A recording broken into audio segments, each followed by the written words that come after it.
మన history books లో మన చరిత్రకు ఎంత అన్యాయం జరిగిందో చెప్పే వీడియో ఇది. ఎంతో మంది గొప్ప గొప్ప భారత వీరులకు కనీస మర్యాద కూడా మన సోకాల్డ్ హిస్టోరియన్లు ఇవ్వకుండా చాలా పెద్ద అన్యాయం చేశారని చెప్పే రుజువు ఇది. రాజా దాహీర్ సేన్, జయసింహ. అసలు ఈ పేర్లు ఎప్పుడైనా విన్నారా? ఇస్లామిక్ దురాక్రమణల నుంచి ఎన్నో ఏళ్ల పాటు దేశాన్ని రక్షించి చివరికి ధర్మం కోసం ఆ ఉన్మాదుల వెన్నుపోట్లకు బలైన ఆ మహావీరుల గురించి కనీసం తెలుసా? మహమ్మద్ బిన్ ఖాసిం అనే దురాక్రమణదారుడి అసలు చరిత్ర తెలుసా? అలీ కుఫీ అనే పర్షియన్ 13వ శతాబ్దంలో చాచ్ నామా అనే గ్రంథాన్ని పర్షియా భాషలోకి అనువదించాడు. దీని అసలు ప్రతిని అరబిక్ లో రాసింది మహమ్మద్ బిన్ ఖాసిం బంధువులే. సింధు రాజ్యంపై ఇస్లామిక్ దురాక్రమణదారులను హీరోలుగా, మన సింధు హైందవ రాజులైన చాచ్ వంశీకులను విలన్లుగా ఆ పుస్తకంలో చూపించారు. ఇప్పటికీ ఆ పుస్తకంలోని పిట్ట కథలను పాకిస్తాన్ స్కూళ్లలో చరిత్ర పాఠాలుగా చెప్తున్నారు. భరతఖండ వీరులను విలన్లుగా చూపించే ఆ చాచ్ నామాను కాపీ కొట్టి కనీసం నిజానిజాలు కూడా తెలుసుకోకుండా మన హిస్టోరియన్లు భరతఖండంపై ఇస్లామిక్ దురాక్రమణల దారుణాలను తగ్గించి కొన్ని వర్గాలకు అనుకూలంగా రాశారు. ఖాసిం బంధువులు రాసిన ఈ గ్రంథం సింధు రాజ్యంపై ఇస్లామిక్ దాడులకు అథెంటిక్ గ్రంథంగా ఇప్పటికీ మన చరిత్రకారుల్లో కొందరు చెప్పడం అత్యంత దారుణమైన విషయం. ఇప్పుడు అసలు చరిత్ర ఏంటో తెలుసుకుందాం. ఇస్లామిక్ దురాక్రమణ అనగానే 11వ శతాబ్దం నాటి గజనీ ఘోరీ వీరిద్దరే హైలైట్ గా కనిపిస్తారు. 11వ శతాబ్దానికి ముందు అసలు ఇస్లామిక్ దురాక్రమణే జరగనట్టు మన చరిత్ర పుస్తకాల్లో చూపిస్తూ ఉంటారు. 7వ శతాబ్దం నుంచే ఇస్లామిక్ దండయాత్రలు జరిగితే 400 ఏళ్ల పాటు ఇస్లామిక్ సైన్యాలకు చుక్కలు చూపించి హిందుస్థాన్ అంటేనే వణికేలా చేసిన మహావీరుల చరిత్రలను ఎందుకు దాచిపెట్టారు? 637 నుంచి 670 వరకు అంటే 33 ఏళ్ల పాటు పదుల సంఖ్యలో దురాక్రమణలు చేసిన ఇస్లామిక్ సైన్యాలు భారత భూమిపై మట్టిని కూడా తాకలేకపోయాయి. అందుకు కారణమైన నేషనల్ హీరోల గురించి మన ముందరి తరాలకు చెప్పాలా వద్దా? ఇస్లాం పుట్టాక రషీదున్ ఖలీఫత్ లో 4 ఖలీఫాలు ఇస్లామిక్ సామ్రాజ్యాన్ని విస్తరించారు. రషీదున్ ఖలీఫాల్లో 4వ వాడైన అలీని తన సొంత అనుచరుడే దారుణంగా చంపేశాడు. అప్పటికే ఇస్లామిక్ రాజ్యంలో అధికారం కోసం ఎన్నో రాజకీయాలు కుట్రలు జరిగాయి. అప్పుడే మహమ్మద్ అనుచరుల్లో ఒకరైన అబూ సుఫ్యాన్ ఉమయ్యా కుమారుడైన మువయ్యా కొత్త ఖలీఫా అయ్యాడు. ఇతను మహమ్మద్ వంశమే అయిన ఖురేషీ వంశంలోనే ఉమయ్యాద్ జాతికి చెందినవాడు. ఈ మువయ్యా అంతకు ముందు ఖలీఫాకు సైన్యాధ్యక్షుడిగా పనిచేశాడు. డమాస్కస్ కి ఇస్లామిక్ రాజ ప్రతినిధిగా ఉండేవాడు. ఇస్లామిక్ అంతర్యుద్ధాల తర్వాత 661లో ఉమయ్యద్ ఖలీఫత్ ని ప్రారంభించాడు. 661 నుంచి 750 వరకు అంటే జస్ట్ 89 ఏళ్లలోనే ఉమయ్యద్ ఖలీఫాలు 14 మంది మారారు. అంటే అప్పటి ఇస్లామిక్ పాలన ఎంత అస్తవ్యస్తమో చెప్పొచ్చు. అప్పటి వరకు ఇస్లామిక్ రాజధానిగా మదీనా ఉండేది. 661లో మువయ్యా ఖలీఫా అయ్యాక ఇస్లామిక్ రాజధాని డమాస్కస్ కి మారింది. అదే ఇప్పటి సిరియా. ఈ ఉమయ్యూద్ రాజ్యపాలన మొత్తం దురాక్రమణలే. ముఖ్యంగా భారత్ ని ఆక్రమించడం ఇప్పుడప్పుడే సాధ్యం కాదని మువయ్యా ఖలీఫాకి అర్థమైంది. అందుకే ఇతర దేశాలపై ఆ వంశం ఖలీఫాలు పడ్డారు. వీరి హయాంలోనే రోమన్ సామ్రాజ్యంలో భాగమైన బైజాంటైన్, స్పెయిన్, మెడిటేరియన్ సీలో ఉన్న ద్వీపాలు, ఫినీషియా, సిరియా, మొత్తం పర్షియా, టర్కీ, మంగోలియా ఈ దేశాలన్నింటినీ ఆక్రమించారు. అవి ఇస్లామిక్ రాజ్యాలుగా మార్చబడ్డాయి. ఎన్ని రాజ్యాలను ఆక్రమించిన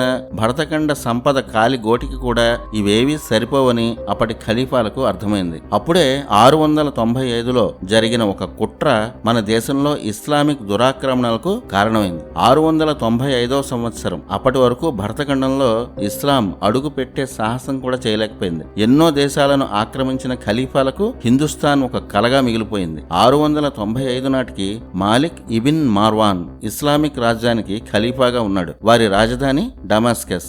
వారి ఆధీనంలోనే ఉన్న ఇరాక్ ప్రాంతానికి సుల్తాన్ అల్ హజ్జాజ్. సరిగ్గా అదే కాలానికి ఇప్పటి శ్రీలంక అయిన సింహళానికి రాజు మానవమ్మ.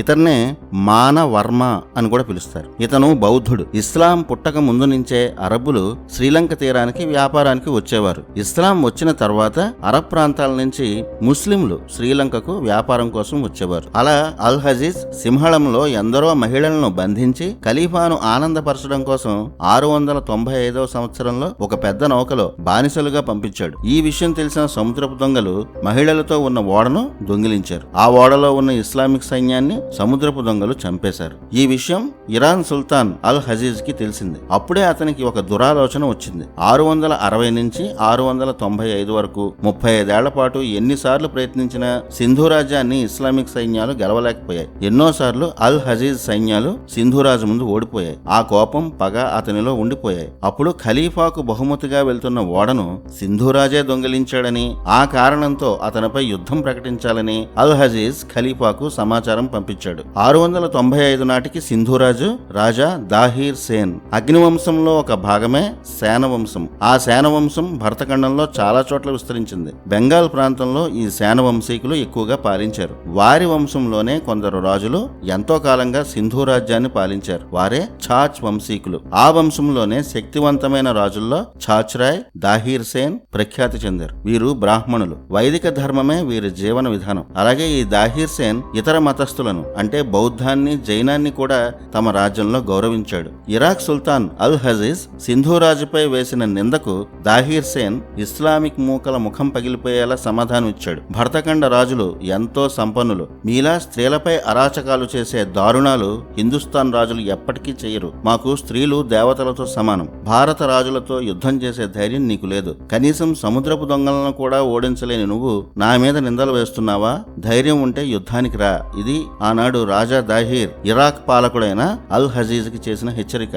సింధు సైన్యాల సత్తా ఏంటో ఖలీఫా మార్వానికి తెలుసు. అప్పటికే కొన్ని వేల మంది సైన్యాన్ని సింధు రాజులు తుడిచిపెట్టేశారు. వందల నౌకలను తగలబెట్టేశారు. హిందూ రాజ్యంపై 10 సార్లు దాడి చేస్తే 10 సార్లు ఇస్లామిక్ సైన్యాలు దారుణంగా ఓడిపోయాయి. పైగా అప్పటికి ఇస్లామిక్ రాజ్యంలో అంతర్గత గొడవలతో పాటు ఆర్థికంగా ఘోరమైన పరిస్థితుల్లో ఉంది. అందుకే ఖలీఫా మార్వాన్కి సింధు రాజ్యంపై దాడి చేయడం ఇష్టం లేదు. కానీ రాజా దాహీర్ మాటలకు రగిలిపోయిన అల్ హజీజ్ మత విస్తరణలో భాగంగా సింధు రాజ్యంపై యుద్ధం చేయాలని హజీజ్ ఖలీఫాతో అన్నాడు. మత విస్తరణ అలాగే భారత సంపదలు దోచుకోకపోతే ఇస్లామిక్ రాజ్యం నడవడం కష్టమని భావించిన ఖలీఫా హిందుస్థాన్ పై దురాక్రమణకు అల్ హజీజ్ కి అనుమతి ఇచ్చాడు. ఇరాక్ సైన్యాలతో పాటు డమాస్కస్ నుంచి ఖలీఫా సైన్యాలు కూడా వేల సంఖ్యలో అల్ హజీజ్ తో కలిశాయి. ఉబైదుల్లా అనే సేనాని ఆధ్వర్యంలో సింధు రాజ్యంపై ఇస్లామిక్ సైన్యాలు దాడి చేశాయి. కానీ రాజా దాహీర్ సేన్ మహావీరుడు. వచ్చిన సైన్యాలను వచ్చినట్టే సంహరించాడు. దాహీర్ సేనల ముందు ఇస్లామిక్ సైన్యాలు భయంతో పరుగులు పెట్టాయి. అతి దారుణంగా ఇస్లామిక్ సైన్యాలు ఓడిపోయాయి. మొదటి దాడిలో సింధు రాజ్యంలో ఇస్లాం మూకలు అడుగు కూడా పెట్టలేకపోయాయి. సింధు రాజ్యానికి అతి కీలకమైన జలదుర్గం దేవళ దుర్గం. ఈ దుర్గం గురించి లాస్ట్ ఎపిసోడ్ లో కూడా చెప్పుకున్నాం. ఇప్పుడు పాకిస్తాన్ లో ఉన్న దేబల్ ప్రాంతమే ఆనాటి దేవళ్ దుర్గం. సముద్ర ముఖద్వారంలో ఉండే దేవళ దుర్గానికి రాజా దాహీర్ కుమారుడు వీరుడు అయిన జయసింహ కాపు కాచి ఉన్నాడు. అతన్ని దాటి ఎవరు సింధు రాజ్యంలో ప్రవేశించలేరు. అంతటి శక్తివంతుడు. సింధు రాజ్యంలో ఇస్లామిక్ సైన్యాలు ఘోరంగా ఓడిపోయాయని ఖలీఫాకు తెలిసింది. ఈసారి ఖలీఫా తన నౌకాదళం అంతటిని సింధు రాజ్యంపై దాడికి పంపాడు. వీరంతా మొదట దేవళ దుర్గాన్ని ఆక్రమిద్దాం అనుకున్నారు. కానీ ఈ యుద్ధాన్ని ముందే ఊహించిన జయసింహ ఇస్లామిక్ మూకల కన్నా ముందే అన్ని ఏర్పాట్లు చేసుకుని శత్రు సైన్యాల కోసం ఎదురు చూస్తున్నాడు. వారి నౌకలు కనిపించడమే ఆలస్యం. వాటిని అగ్నికి ఆహుతి చేశాడు. ఖలీఫా నౌకలు దేవళ తీరం చేరకముందే తగలబడిపోయాయి. మిగిలిన సేనలను జయసింహ ఊచకోత కోశాడు. అరబ్ నావికాదళం సేనాని బుదైల్ అతని నౌకలను చూస్తేనే ఇతర రాజ్యాలు భయపడి లొంగిపోయేవి. అలాంటి బుదైల్ని జయసింహుడు పరుగులు పెట్టించి మరీ సంహరించాడు. ఆ దెబ్బకు మిగిలిన సైన్యాలు వణికిపోయి జయసింహుడు ముందు ప్రాణభిక్ష కోసం బతిమాలుకున్నారు. ఇలా మన హిందుస్థాన్ వీరులు పదుల సంఖ్యలో ఇస్లామిక్ దురాక్రమణలను ప్రాణాలకు తెగించి ఎలా ఓడించారో చెప్పే ఒక్క పాఠం కూడా మన పాఠ్య పుస్తకాల్లో లేదు. రాజా దాహీర్ సేన్ అతని కుమారుడు జయసింహ గురించి ఈ జనరేషన్ కి అసలు తెలియకుండా చేశారు. దాహీర్ సేన్ జయసింహల దెబ్బకి ఖలీఫా వణికిపోయాడు. కుట్రలు చేసైనా సరే సింధు రాజ్యాన్ని ఆక్రమించాలని ఖలీఫా ఇరాక్ పాలకుడైన అల్ హజీజ్ దారుణమైన పథకం వేశారు. అధర్మ యుద్ధానికి కుట్ర చేశారు. అప్పుడు ఒక రాక్షసుడిని అల్ హజీజ్ ఎంచుకున్నాడు. అతనే మహమ్మద్ బిన్ ఖాసిం. ఇతను ఇరాక్ పాలకుడైన అల్ హజీజ్ కి అల్లుడు, సేనాని, అప్పటి ఖలీఫాకు ఆప్తుడు. అతను యుద్ధానికి వెళ్లిన ప్రతి చోట విధ్వంసం, అరాచకం. ఆ పద్ధతిలోనే సింధు రాజ్యం ఇస్లామిక్ రాజ్యం కావాలని అల్ హజీజ్ ఖాసిం కి చెప్పాడు. మామ అల్ హజీజ్ మాటతో ఖాసిం 6,000 మంది అశ్విక దళం, 6,000 గజదళం, 6,000 సిరియన్ మూకలు, 3,000 ఒంటెల దళం, భారీ అస్త్రాలతో బయలుదేరాడు. ఒక చిన్న సింధు రాజ్యాన్ని ఓడించేందుకు ఇంత సైన్యాన్ని తీసుకెళ్లినప్పుడే చూసినప్పుడే ఖాసిం ఎంతటి వీరుడో అర్థమైపోతుంది. 712వ సంవత్సరం. అప్పటికి సింధు రాజ్యం రాజధాని అరోర్. ప్రస్తుతం ఆ ఊరి పేరు రోహ్రి. ఇప్పటికీ ఆనాడు ఇస్లామిక్ మూకలు చేసిన అరాచకాలకు సాక్ష్యంగా ఆ ఊర్లో విరిగిపడిన కోటలు కనిపిస్తాయి.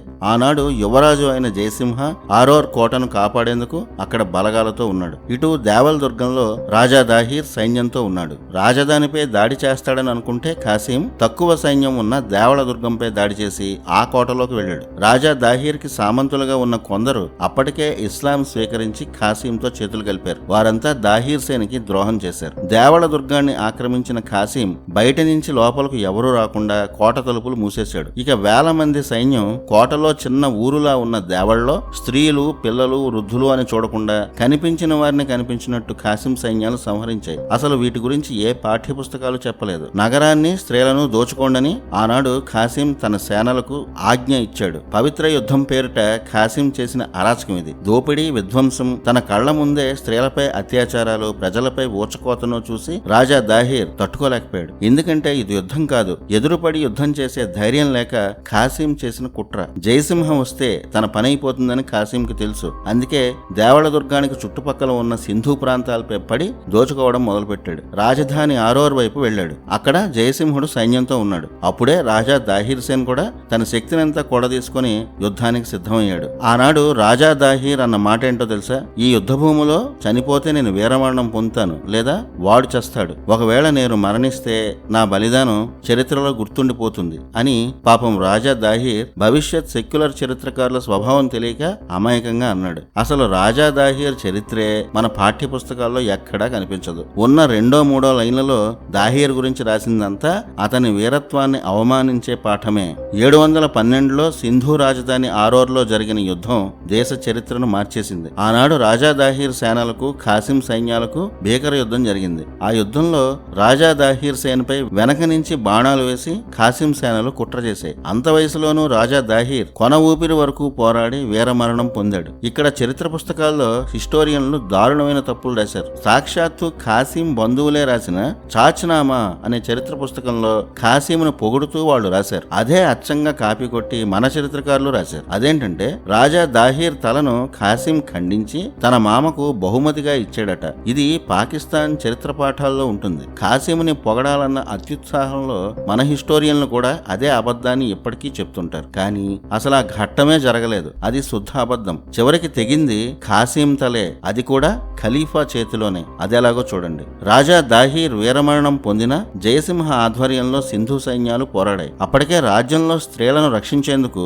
బ్రాహ్మణాబాద్ అనే రాణివాసంలో సురక్షితంగా జయసింహుడు ఉంచాడు. ఆ విషయం తెలిసిన ఖాసిం ఆ కోట వైపు సైన్యాలను పంపాడు. బ్రాహ్మణాబాదులో రాజా దాహీర్ భార్య లాడీరాణి కత్తిపట్టి ఇస్లామిక్ మూకలతో యుద్ధం చేసింది. అంతటి వీరనారి లాడీరాణి. కొన ప్రాణం ఉన్నంత వరకు సింధు సైన్యాలు ఇస్లామిక్ మూకలను, రాణులు, స్త్రీలు ఆక్రమించనివ్వలేదు. లాడీరాణి ఖడ్గ విద్య ముందు ఖాసిం కూడా ఏమీ చేయలేకపోయాడు. అలా ఖాసింకు ఆ కోటను ఆక్రమించేందుకే చాలా రోజులు పట్టింది. చివరికి కోటలోకి ఖాసిం రాగానే అతని దృష్టి అంతఃపురంలో ఉన్న స్త్రీలపై పడింది. వారి చేతుల్లో అత్యాచారాలకు గురయ్యే కన్నా మరణించడం మేలని లాడీరాణి, ఆమె అనుచర స్త్రీలు అనుకున్నారు. జౌహార్ అనే అగ్నిని వెలిగించారు. ఆ మంటల్లో పడి అందరూ ప్రాణాలు వదిలారు. మన దేశంలో రాజులు వీరమరణం పొందగానే జౌహార్లో పడి భార్యలు మరణించే దారుణం మొదలైనది ఈ ఖాసిం లాంటి ఉన్మాదుల వల్లే. ఆ దారుణాలకు కారణం ఇస్లామిక్ దురాక్రమణలు, వారు స్త్రీలపై చేసిన అత్యాచారాలు. ధర్మం కోసం, దేశం కోసం మరణించిన ఆ వీర నారీమణుల పరాక్రమం గురించి